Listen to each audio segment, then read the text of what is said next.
ចឹងវីដេអូនេះយើងនិយាយពីរបៀបបង្កើត account Gmail សម្រាប់យកទៅបង្កើត account Facebook US ណាបាទនៅអញ្ចឹងយើងបង្កើតហ្នឹងគឺយើងបង្កើតនៅលើ IP របស់បរទេសតែម្ដងគឺយើងប្រើ VPN Sasach ណាអូខេនេះគឺជា Gmail ដែលខ្ញុំបានធ្លាប់បង្កើតហើយក៏បានយកទៅបង្កើត account Facebook ហើយដែរកន្លងមកណាហ្នឹងហើយឥឡូវយើងបង្កើតថ្មីហើយពេលយើងបង្កើត Gmail ហ្នឹងធម្មតាវាមានទាមទារលេខទូរស័ព្ទអីអញ្ចឹងនៅពេលដែលយើងដល់កន្លែងមួយដែលថាត្រូវទាមទារលេខទូរស័ព្ទអីហ្នឹងគឺយើង skip វាចោលទៅយើងមិនបាច់ពេញលេខទូរស័ព្ទអីទេទោះបីជាវាឲ្យយើងពេញលេខទូរស័ព្ទខ្មែរក៏ដោយឬក៏ជាលេខទូរស័ព្ទរបស់ US ក៏ដោយអញ្ចឹងណាបាទអូខេអញ្ចឹងកន្លែងនេះគឺយើងយក myself អញ្ចឹងមកហើយកន្លែងនេះយើងដាក់ឈ្មោះយើងមកបាទឈ្មោះ username អីចឹងណាឈ្មោះហើយនឹងតកូលបាទហើយយើងមើលទៅឈ្មោះកុំ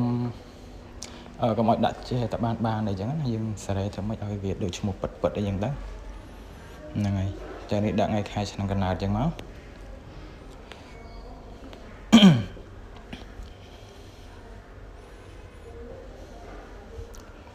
បាទនេះយើង page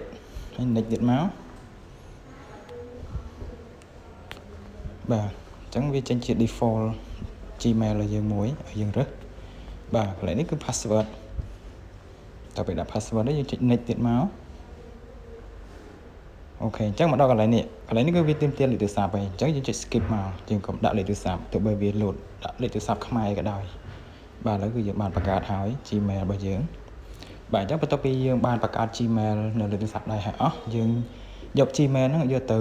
log ចូលទៅក្នុងកុំព្យូទ័រហើយកុំព្យូទ័រហ្នឹងគឺ log នៅក្នុង Chrome អញ្ចឹងណាពេល log ក្នុង Chrome យើងដាក់ VPN VPA ឲ្យដូចគ្នាជាមួយដែលយើងបាន set up នៅលើ device ទូរស័ព្ទអញ្ចឹងមកហើយបន្ទាប់មកយើងដាក់ recover Gmail ទៅបាទ account បរទេសហ្នឹងគឺយើងអាចយក Gmail ផ្សេងយកមកធ្វើជា recover Gmail ណាបាទបងប្អូនចេះដាក់ឲ្យ recover Gmail ជំនួសដល់លេខទូរស័ព្ទអូខេអញ្ចឹងសម្រាប់ Gmail យើងគឺមានតែប៉ុណ្្នឹងទេរបៀបបង្កើតអរគុណច្រើន